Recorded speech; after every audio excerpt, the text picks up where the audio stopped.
Assalamu alaikum wa rahmatullahi ta'ala wa barakatuh. Welcome all of you to the class of social studies. How are you all? All of you fine? I think all of you are fine. And without more explanation and decoration words, I'm just going straightly to the class.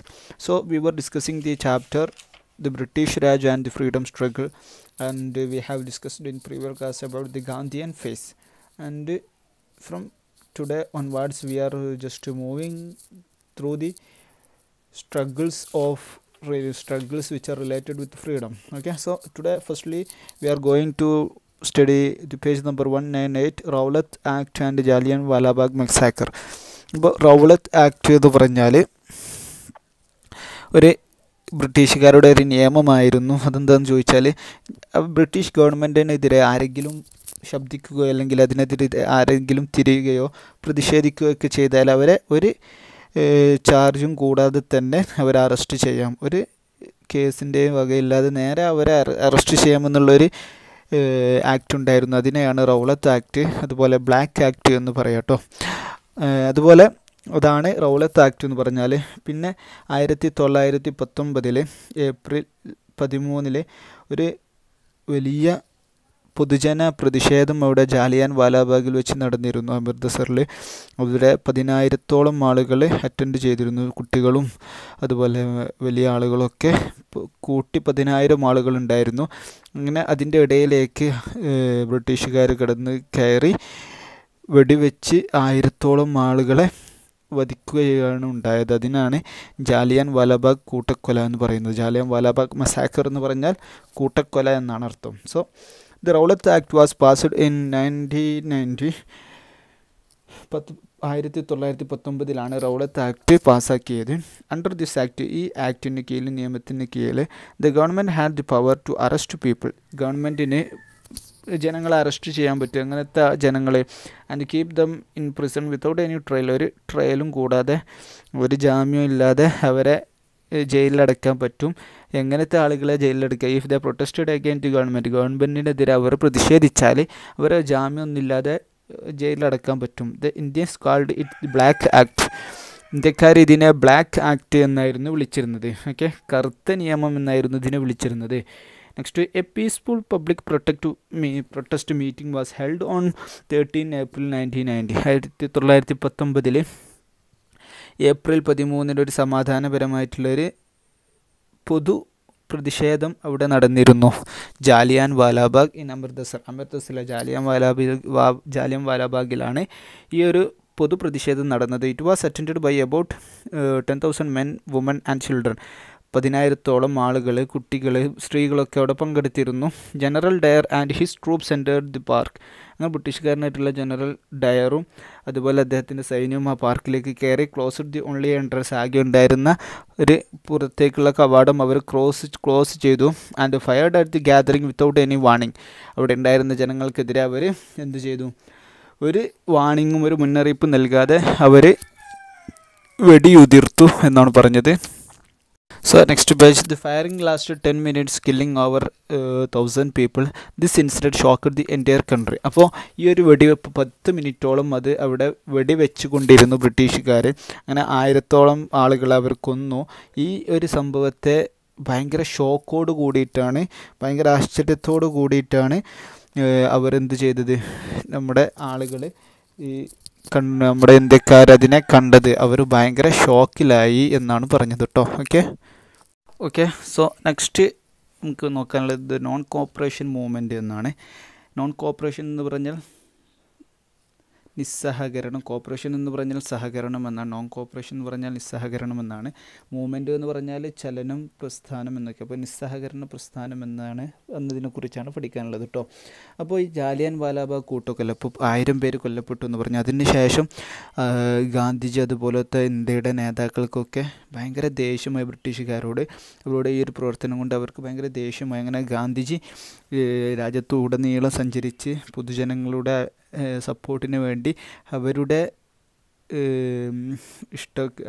Support, ബ്രിട്ടീഷുകാരെ എതിർക്കാൻ വേണ്ടി അവരുടെ സപ്പോർട്ടിന് വേണ്ടി രാജ്യം മൊത്തം സഞ്ചരിച്ചു. അതുപോലെ ബ്രിട്ടീഷുകാരുടെ കീഴിൽ ജോലി ചെയ്തിരുന്ന ഒരുപാട് ഇന്ത്യക്കാർ അവരുടെ ജോലിയിൽ നിന്ന് രാജിവെച്ചു. അതുപോലെ കുറേ വക്കീലുമാരൊക്കെ കോർട്ട് ബഹിഷ്കരിക്കുകയൊക്കെ ചെയ്തു.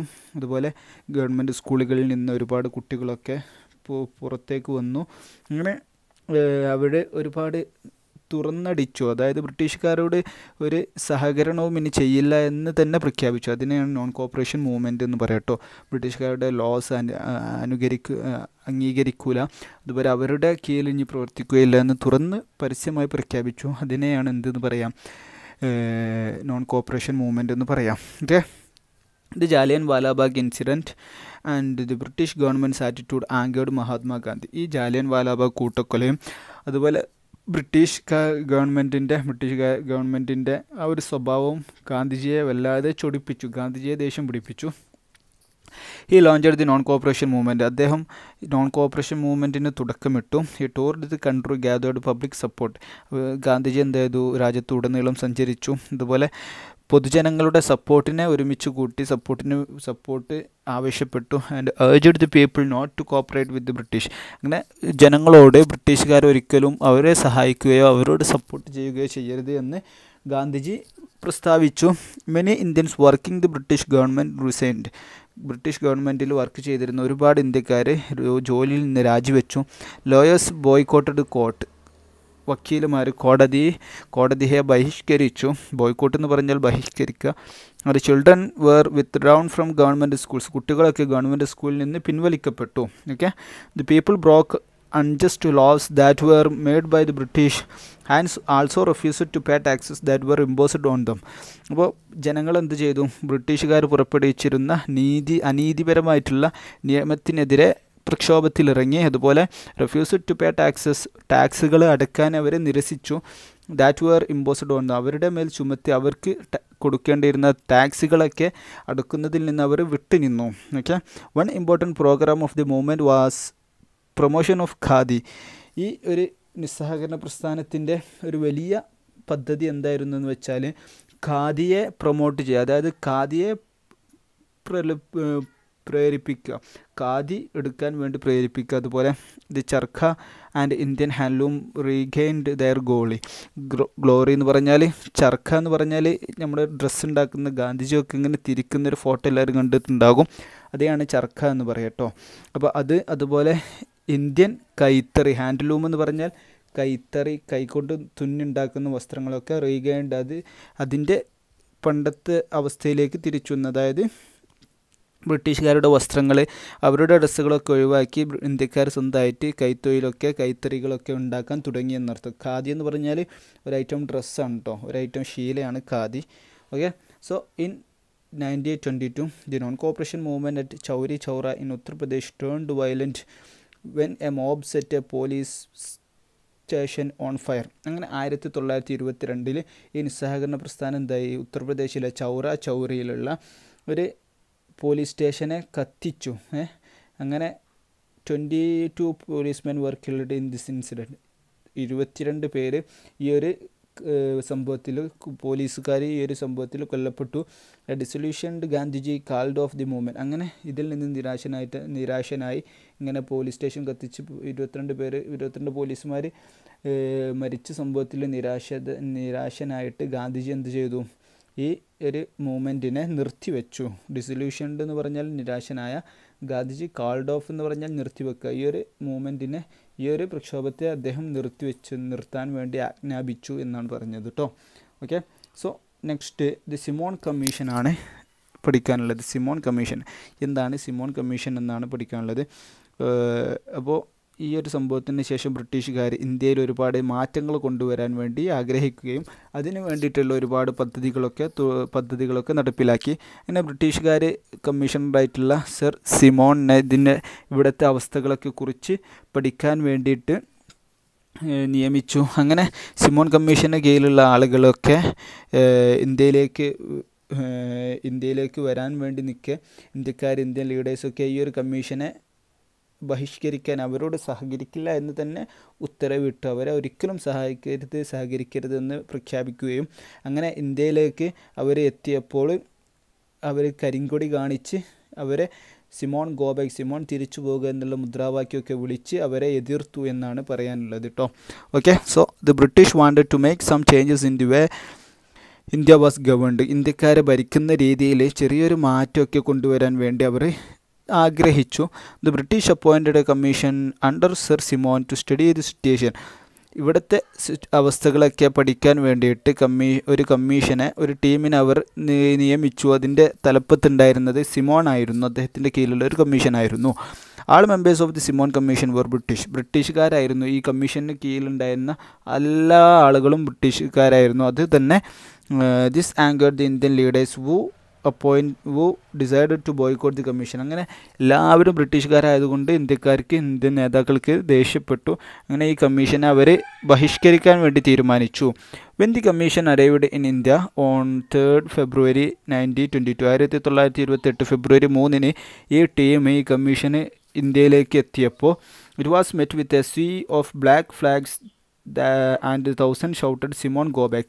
അങ്ങനെ കടൽ മാർഗമാണ് അവർ ഇന്ത്യയിലേക്ക് എത്തിയത്. ഇന്ത്യയിലേക്ക് എത്തിയപ്പോൾ കടലിൻ്റെ തീരത്ത് 1000-ഓളം ഒരുപാട് കറുത്ത കൊടികൾ, കരിങ്കൊടികൾ അവരെ കാത്തു നിന്നു. അതായത് അവർ വന്നപ്പോൾ ഒരുപാട് കരിങ്കൊടികൾ അവർക്കെതിരെ കാണിച്ചു. അങ്ങനെ 1000-ഓളം പേര് സിമോൺ ഗോബാക്ക് എന്ന് പറഞ്ഞുകൊണ്ട് ആർത്ത് വിളിക്കുകയും ചെയ്തു. അങ്ങനെ ആ കമ്മീഷനെതിരെയുള്ള ഒരു പരസ്യ പ്രതിഷേധമായിരുന്നു അത് എന്നാണ് പറഞ്ഞത് കേട്ടോ. Okay, so look at the next page 200. Demand for Purana Swaraj. പുരാണ സ്വരാജിന് വേണ്ടിയുള്ള താല്പര്യം, അതിനു വേണ്ടിയുള്ള ആജ്ഞ എന്നൊക്കെയാണ് കേട്ടോ. ഓക്കെ, പുരാണ സ്വരാജ് എന്ന് പറഞ്ഞാൽ കംപ്ലീറ്റ് ഇൻഡിപെൻഡൻസ്, പൂർണ്ണമായിട്ടുള്ള സ്വാതന്ത്ര്യം, അതിനു വേണ്ടി ആവശ്യപ്പെടുക എന്നതാണ് ആ ഹെഡിങ്ങിൻ്റെ മീനിങ്, അതിൻ്റെ അർത്ഥം. 1929 ഇന്ത്യൻ നാഷണൽ കോൺഗ്രസിന് കീഴിലുള്ള ലാഹോർ സെഷൻ എന്ത് ചെയ്തു? ജവഹർലാൽ നെഹ്റു ആയിരുന്നു അവരുടെ ലീഡർ. അവരെന്ത് ചെയ്തു? പുരാണ സ്വരാജിന് വേണ്ടി ആവശ്യപ്പെട്ടു. എല്ലാവർക്കും കംപ്ലീറ്റ് ആയിട്ടുള്ള സ്വാതന്ത്ര്യം വേണമെന്ന് ആവശ്യപ്പെട്ടു. അതുകൊണ്ട് തന്നെ 1930 ജനുവരി 26-ന് പുരാൺ സ്വരാജ് ദിവസമായി എന്ത് ചെയ്തു? ഡിക്ലെയർ ചെയ്യുകയും പ്രഖ്യാപിക്കുകയും ചെയ്തു എന്നാണ് പറയുന്നത്. In 1922 Lahore session of Indian national Congress, 1929 Indian national കോൺഗ്രസിന് കീഴിലുള്ള ലാഹോർ സെഷൻ, ലാഹോർ ടീം എന്ത് ചെയ്തു? അണ്ടർ ജവഹർലാൽ നെഹ്റുവിന് കീഴിലുള്ള ആളുകളെ defined its goal as Purna Swaraj. അവരുടെ ലക്ഷ്യം എന്താണ്? പുരാണ സ്വരാജ് എന്നാണ് എന്നവർ പ്രഖ്യാപിച്ചു. അതായത് എല്ലാവർക്കും കംപ്ലീറ്റ് ആയിട്ടുള്ള പൂർണ്ണാർത്ഥത്തിലുള്ള സ്വാതന്ത്ര്യമാണെന്ന് അവർ പ്രഖ്യാപിച്ചു. 26 ജനുവരി 1913 വാസ് ഡിക്ലെയർഡ് പുരാൺ സ്വരാജ് ദിവസ്. അങ്ങനെ 1930 ജനുവരി 26 പുരാൺ സ്വരാജ് ദിവസമായി പ്രഖ്യാപിക്കപ്പെട്ടു എന്നാണ് പറയുന്നത്. Okay, next civil disobedience movement. Disobedience എന്ന് പറഞ്ഞാൽ നിസ്സഹകരണം എന്നാണ് കേട്ടോ. ഒബീഡിയൻ്റ് എന്ന് പറഞ്ഞാൽ സഹകരിക്കുന്ന. അപ്പോൾ സിവിൽ ഡിസൊബീഡിയൻസ് എന്ന് പറഞ്ഞാൽ refusal to follow certain laws as a form of peaceful protest. നല്ല സമാധാനപരമായിട്ടുള്ള പ്രതിഷേധത്തിൻ്റെ ഭാഗമായിട്ട് നിയമങ്ങളെ ഒന്നും പരിഗണിക്കാത്ത, നിയമങ്ങളോട് സഹകരിക്കാത്ത രീതിയിലുള്ള ഒരു അവസ്ഥ, ഒരു നിസ്സഹകരണം എന്നാണ് കേട്ടോ. അപ്പോൾ സിവിൽ ഡിസൊബീഡിയൻസ് എന്ന് പറഞ്ഞാൽ നിയമങ്ങളെ അനുസരിക്കാത്ത രീതിയിലുള്ള ഒരു നിസ്സഹകരണ പ്രസ്ഥാനം എന്ന് തന്നെയാണ് അർത്ഥം. ഓക്കെ, അപ്പോൾ ബ്രിട്ടീഷുകാർ നന്നായിട്ട് ടാക്സൊക്കെ ചുമത്തിയപ്പോൾ ഇന്ത്യക്കാർക്കത് ദേഷ്യം പിടിച്ചു. അതുപോലെ അതിലുള്ളൊരു നിയമം, അവർ പുറത്തിറക്കിയൊരു നിയമമായിരുന്നു സാൾട്ട് ലോ, അതായത് ഉപ്പ് നിയമം. ജനങ്ങൾക്ക് ഇന്ത്യയുടെ തീരങ്ങളിൽ നിന്ന് ഉപ്പ് ഉണ്ടാക്കാൻ പറ്റൂല എന്നായിരുന്നു. അതുപോലെ അവരും ഉപ്പ് വാങ്ങണം എന്നൊക്കെയായിരുന്നു അവരുടെ തീരുമാനങ്ങൾ ഉണ്ടായിരുന്നത്. അങ്ങനെ ഇതിനെതിരെ ഗാന്ധിജി ഒരു നിസ്സഹകരണ പ്രസ്ഥാനം തുടങ്ങി. അതുപോലെ ഒരു ചരിത്രപരമായിട്ടുള്ള ദണ്ഡി സാൾട്ട് മാർച്ച്, ഉപ്പ് സത്യാഗ്രഹം എന്നറിയപ്പെടുന്ന ഒരു മാർച്ച് അദ്ദേഹം തുടങ്ങി. അദ്ദേഹം അതിനു വേണ്ടിയിട്ട് സബർമതി ആശ്രമം മുതൽ, അഹമ്മദാബാദിലെ സബർമതി ആശ്രമം മുതൽ ദണ്ഡിയുടെ തീരങ്ങളിൽ വരെ അദ്ദേഹം ഇതിൻ്റെ ഭാഗമായിട്ട് സഞ്ചരിച്ചു എന്നാണ് പറയുന്നത് കേട്ടോ. Okay, so the imposition of unfair tax laws by the British angered Indians. ഇന്ത്യക്കാർക്ക് ബ്രിട്ടീഷുകാർ ചുമത്തിയിരുന്ന അനീതിപരമായിട്ടുള്ള ടാക്സിനൊക്കെ അതൊക്കെ അവരെ ദേഷ്യം പിടിപ്പിച്ചു. One such law was the salt law. അതിൽപ്പെട്ട ഒരു നിയമമായിരുന്നു ഉപ്പ് നിയമം. That made it illegal for people to freely collect salt from the coasts of India. ഇന്ത്യയുടെ തീരങ്ങളിൽ നിന്ന് ഫ്രീ ആയിട്ട് ജനങ്ങൾക്ക് ഉപ്പ് ശേഖരിക്കാൻ പറ്റൂല എന്നായിരുന്നു ആ നിയമം. They had to buy salts which they couldn't really afford.